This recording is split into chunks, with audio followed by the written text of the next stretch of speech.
So we're at Tower Gateway Station, which is the start of the East-West Cycle Superhighway.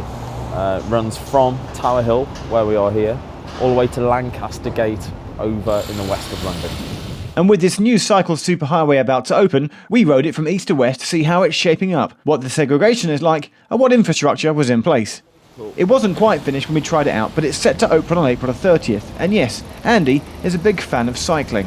So one of the things with the Cycle Superhighways is it will promote cycling as a real form of transport for people.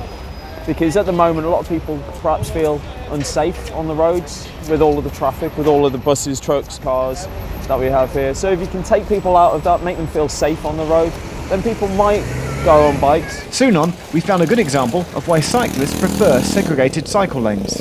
It's often quite dangerous to go down the inside of lorries, and when there's traffic, such as there is at the moment, it's quite a temptation for people to go down. So by having a lane off the main carriageway where cyclists can go down, it should help make them feel a lot safer out on the roads. Now, the downside of having a segregated lane is that it removes a lane of traffic, which is why they're not popular with car drivers, but they're great for cyclists. Compared to the traffic that we faced a little bit further up, this makes a huge difference. It's a lot more pleasant to ride, but moreover, it's safer. There is a lot of traffic around on London's roads and a lot of people trying to get in different directions all at the same time. But if we can promote cycling as a form of transport to take some of the pressure off the tube system, some of the pressure off the roads, some of the pressure off buses, then I think we can really have a means of transport which can work for everyone. Next, on the embankment, we then found some new bike-specific infrastructure that's been installed. So here we've got an example of the new traffic lights that are installed on the East-West Cycle Superhighway. And it's a really good idea because if you're coming down here, you're turning right, perhaps heading up towards Aldwych, then you've got traffic signals which give you priority over the rest of the traffic. So you can see over there, the traffic's stopped at the lights. You've got a green light to go. But it's not perfect, and there are some places where signals and signage for cyclists could be better. So the infrastructure here is good, and the traffic lights we just mentioned, but it could be a little bit better. We've got trees and street furniture which are obstructing some of the traffic lights down here. So if you do use it, it is worth just being mindful of other road users and also look out for them traffic lights. As we approach Westminster, the number of tourists increased, and with that comes tourist coaches, which brought to mind the issue of congestion again.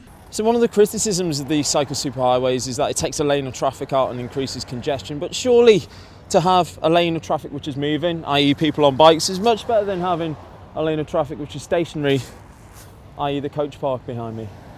Now, up to this point, the segregation had been really good, but became noticeably lacking after we'd passed through St James's Park. So we've just come from St James's Park, down Birdcage Walk, past Buckingham Palace, and now at the top of Constitution Hill, just by Hyde Park Corner. And there's no evidence so far of any segregated cycle lanes, and Royal Parks did have some opposition to having these lanes.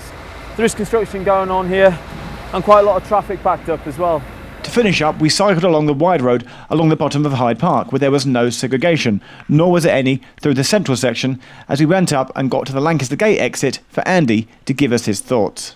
Still loads to do to finish the Cycle Superhighway, but ultimately I think it's been a success so far. If you look at the fact that it's not opened and already lots of people are using it, is a really good testament to how it's going to be. And I think finally it should make things a lot safer on the roads.